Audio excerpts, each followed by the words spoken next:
और एक वीडियो में देखा कि मासूम छोटे छोटे बच्चे रो रहे हैं। शेख रियाज की फैमिली वाले हैं, उसकी माँ, उसकी बीवी, उसके बच्चे, मासूम बच्चे हाथ बताकर बोल रहे हैं कि एनकाउंटर कर देते हैं। रीजन ये बताते हैं कि वो भाग रहे थे। इसके फौरी बाद जो हेड ऑफ द स्टेट है पुलिस डिपार्टमेंट के, उनके तरफ से प्रेस रिलीज होती है। अस्सलामुअलैकुम। निज़ामाबाद में शेख रियाज एनकाउंटर का मामला तेलंगाना भर में गर्म है। हाईकोर्ट जज से इंक्वायरी की मांग की गई है।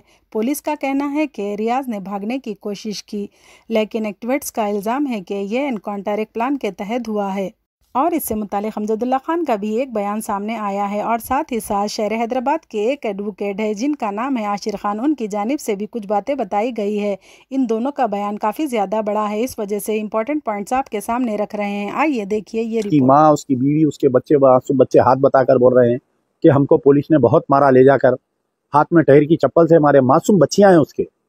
तो अब मैं ये सवाल कर रहा हूँ कमिश्नर ऑफ पुलिस सही चैतन्या से और हमारे डायरेक्टर जनरल ऑफ पुलिस से, शेख रियाज क्रिमिनल होगा? आप शेख रियाज को प्रमोद के मर्डर केस में जो है स्पीडी ट्रायल रखना था। आप 1 साल के अंदर जो है इमीडिएट उसको आप फांसी की सजा देना था। आपके ऊपर कोई वो नहीं होते। आप खुद फैसला खुद में इख्तियार करके आप एनकाउंटर करेंगे। और फैमिली का क्या कसूर है बताइए इसके अंदर? मासूम बच्चियां क्या करे थे शेख रियाज के? मासूम माँ क्या करी थी बताइए आप, जो उनको ले जाके आप मारे उनको? तो ये तमाम सवालात है। इन तमाम सवालात, सबसे पहले शेख रियाज के ऊपर 63 केसेस से उन्हें बाहर कैसा था? शेख रियाज को जब गिरफ्तार करे उसकी फ्रिस्किंग क्यों नहीं की गई? शेख रियाज को एक प्राइवेट यानी जो कांस्टेबल ऑफ ड्यूटी है, वो कांस्टेबल के साथ शेख रियाज को गाड़ी पे कैसा बिठाए? उसके पीछे एक सिविलियन को कैसा बिठाए? ये एक बात है। शेख रियाज जो है जब प्रमोद पे हमला किया तो साथ में एक सब इंस्पेक्टर और एक पुलिस वाले थे, वो लोग क्यों नहीं बचाने गए प्रमोद को? बहुत सारे ऐसे सवालात है। शेख रियाज का जो एनकाउंटर होने के बाद से, ये पहले तो कई लोग इसमें जो है बीजेपी के लोग पोस्टर्स लगाते फिर रहे थे कि प्रमोद को मारने वालों को गोली मारो सालों को बोल के। ये बीजेपी के लीडर्स के ऊपर पुलिस क्यों पाबंदी नहीं लगा रही है?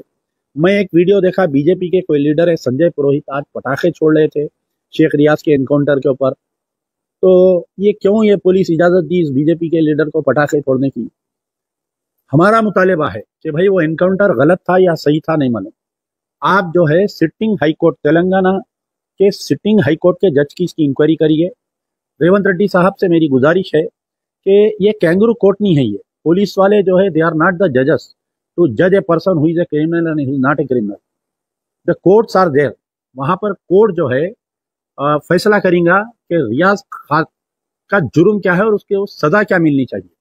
अगर आप इतना ही था तो स्पेशल कोर्ट फॉर्म करना था। स्पेशल कोर्ट का स्पीडी ट्रायल देखिए, एक चिकमंगलुरु में नहीं, ये गुलबर्गे में एक लड़की का रेप हुआ था, मर्डर हुआ था।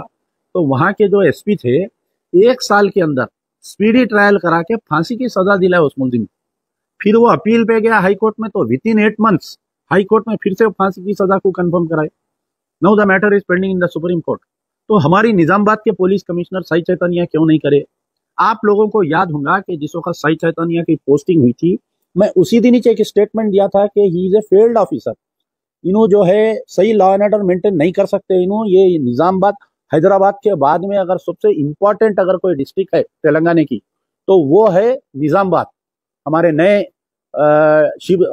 Director general of police Shivdhar Reddy साहब से मेरा मुतालिबा है और चीफ मिनिस्टर साहब से मुतालिबा है कि आप, क्योंकि आपके आते ही ये इनकाउंटर हुआ है तो कई लोग इसके ऊपर कई शको शुबात बता रहे हैं। तो हमारे चीफ मिनिस्टर और डायरेक्टर जनरल ऑफ पुलिस साहब इसका सिटिंग हाई कोर्ट के जज से इमीडिएट इसकी इंक्वायरी करवाइए ताकि लोगों के दिलों में जो शको शुबात है वो दूर हो।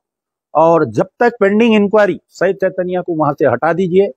मॉरल रेस्पॉन्सिबिलिटी लेते हुए साई चैतन्या खुद लीव पे चले जाना चाहिए कि मेरे होते हुए एक प्रमोद कांस्टेबल की हत्या हुई मेरी उसमें बोल के। अगर मैं वहां पर एसपी रहता तो मैं इमीडिएट लीव लगा के चले जाता, लेकिन ये बेचारे कुर्सी पे चिपके हुए हैं ये। तो मैं हमारे director general of police Shivdhar Reddy साहब से गुजारिश कर रहा हूँ और हमारे रेवंत रेड्डी साहब से आपसे भी गुजारिश है कि आप हाई कोर्ट की सिटिंग जज से जो है इसकी इंक्वायरी डालिए और इमीडिएट इस ऑफिसर को वहां से हटाइए, इनको लीव पे भिजाइए, एक अच्छे दयानतदार ऑफिसर को डालिए ताकि जो निजामाबाद के सराउंडिंग से जो गांजा अंदर आ रहा वो गांजे को कंट्रोल करना चाहिए। जराइम को कंट्रोल करने के लिए जराइम करना जरूरी नहीं है। जराइम को कंट्रोल करने के लिए एनकाउंटर्स आर नॉट नेसेसरी। जराइम को कंट्रोल करने के लिए गांजे को कंट्रोल करना जरूरी है। तो और एक चीज, ये जो मासूम बच्चों को कौन मारे, कौन उठा के लेके गए, मासूम बच्चियां रो रही वीडियो में आके, मैं देख के हैरत हुआ मुझे। तो बहरहाल ये पूरे बातें हैं और बड़े अफसोस की बात है कि इस पर जो है आज ये इनकाउंटर पर असदुद्दीन ओवैसी खामोश बैठे हुए है। माय फ्रेंड, गुड फ्रेंड की गवर्नमेंट है। आपका ट्विटर सुबह से देख रहा हूं मैं, आप ट्वीट नहीं करे। निजामाबाद के तमाम मजलिसी कायदीन खामोश बैठे हुए हैं। क्या बात है भाई, वो मासूम बच्चों को मारे तो कम से कम उसके ऊपर तो आप लोग निंदा करिए। आप एनकाउंटर को फर्जी नहीं करार दे रहे हैं। अगर इंक्वायरी नहीं डिमांड कर रही तो असदुद्दीन ओवैसी और मजलिस के जो जितने कायदीन है निजामाबाद के, मेरी गुजारिश है उनसे कि आप वो मासूम बच्चों को कौन मारे भाई, क्यों मारे, उसके ऊपर इंक्वायरी करो बोल कर डिमांड करिए। मजलिस बचाओ तहरीक की तरफ से यह मुतालबा किया जाता है कि सबसे पहले इसकी हाईकोर्ट इंक्वायरी की जाए। दूसरी चीज, जो निजामाबाद के सराउंडिंग एरिया से जो गांजा आ रहा उसको कंट्रोल करने के लिए एक स्पेशल टास्क फोर्स बनाई जाए ताकि कोई फिर से रियाज ना बने गांजा पी के।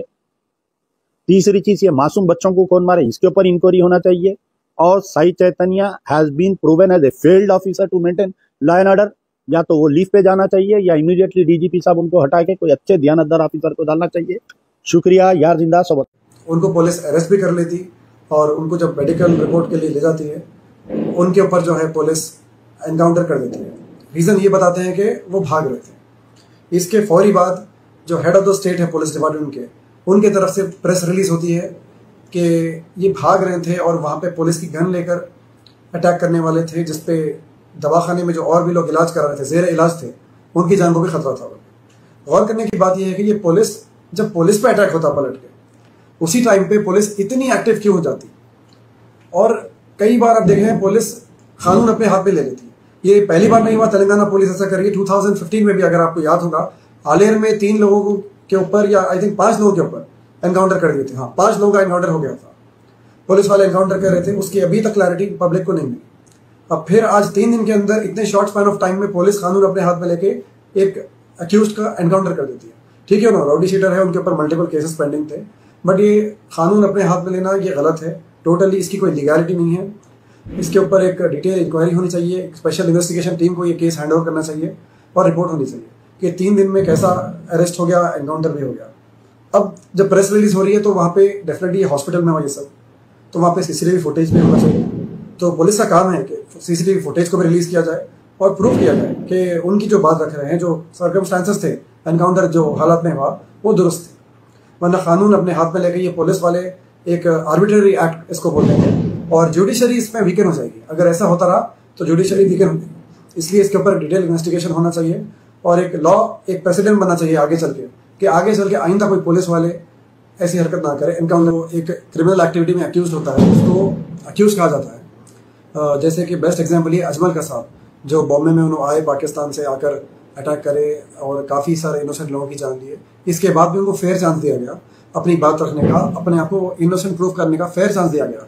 हाँ, वो ट्रायल को टाइम लग रहा था, तो फिर डायरेक्शन सीएम लेके जो है एक स्पैन ऑफ टाइम में, एक स्पेसिफिक स्पैन ऑफ टाइम में ट्रायल कंक्लूड किया जाए। तो जब अजमल कसाब को, इतने बड़े टेररिस्ट को जो हमारे मुल्क का भी नहीं है, उसको एक अथॉरिटी दी जाती है, उसको एक राइट दिया जाता है कि अपनी बात रखने का, अपने आप को डिफेंड करने का कोर्ट ऑफ लॉ में। तो यहाँ पे जो ये रियाज नामी शख्स थे जिसका एनकाउंटर हुआ, इनको क्यों ये मौका नहीं दिया गया? अगर इन्हों अटैक कर रहे थे पुलिस पे, एनकाउंटर करे तो डायरेक्ट एनकाउंटर कैसा? पुलिस डिफेंस में जो है ना एनकाउंटर कर दी, बोल ये बात गलत है मेरे हिसाब से। और इनको भी मौका देना चाहिए था अपनी बात रखने का, अपने आप को डिफेंड करने का, और फेयर ट्रायल जिसको बोलेंगे ये किया जाता। ठीक है, एक स्पैन ऑफ टाइम में, एक specific span of time in पे कर देते, जहाँ पे स्पीडी ट्रायल कर देते, करके अपनी बात रखा जाता, वो सही होता। ना कि अपने हाथ में कानून लेके एक आर्बिट्ररी एक्ट के तहत जो है ना एनकाउंटर कर देना, ये टोटली गलत। इस वीडियो के मुतालिक आप लोगों की क्या राय है, कमेंट करके ज़रूर बताइए। लाइक कीजिए, शेयर कीजिए, सब्सक्राइब कीजिए। दुआ में याद रखिए। अल्लाह हाफिज़।